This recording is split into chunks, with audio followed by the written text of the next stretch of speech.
السلام علیکم ورحمۃ اللہ وبرکاتہ۔ عزیز ناظرین، اس ویڈیو میں ہم آپ کو بتائیں گے کہ اگر نماز کے دوران ہم کو رونا آ جائے تو کیا نماز اس سے ہماری فاسد ہو جائے گی یا پھر ہماری نماز باقی رہے گی؟ اس بارے میں ہم آپ کو بتائیں گے اس ویڈیو میں۔ دیکھیے، فقہائے کرام اس کا جواب یہ دیتے ہیں کہ رونے کی 3 صورتیں ہیں۔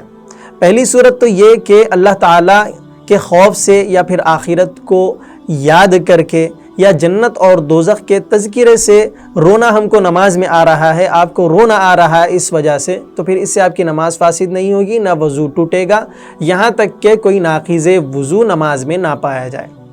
اس وقت تک آپ کی نہ نماز فاسد ہوگی نہ وضو ٹوٹے گا۔ چاہے اس کی وجہ سے یعنی کہ جنت دوزخ کے تذکرے کی وجہ سے آپ کو رونا آ رہا ہے اور آپ کی آواز بلند ہو رہی ہے، آپ آواز سے رونے لگ رہے ہیں، اس سے بھی آپ کی نماز میں کوئی بھی اثر نہیں پڑے گا۔ چنانچہ خود آپ علیہ الصلوۃ والسلام سے مروی ہے کہ بعض اوقات نماز میں آپ علیہ الصلوۃ والسلام پر سخت گریہ طاری ہو جایا کرتا تھا۔ اس سے معلوم ہوتا ہے کہ نماز میں آپ علیہ الصلوۃ والسلام بھی رویا کرتے تھے۔ دوسری صورت یہ ہے کہ کسی شدید جسمانی تکلیف، مصیبت اور غم کی وجہ سے آپ کو رونا آ رہا ہے اور آپ اپنے رونے کو روک بھی نہیں سکتے، بغیر اختیار کے آپ کی آنکھوں سے آنسو جاری ہے، آپ کی آواز بلند بھی ہو رہی ہے، تو اس صورت میں بھی آپ کی نماز فاسد نہیں ہوگی، نہ وضو ٹوٹے گا، یہاں تک کہ کوئی ناقض وضو نہ پایا جائے۔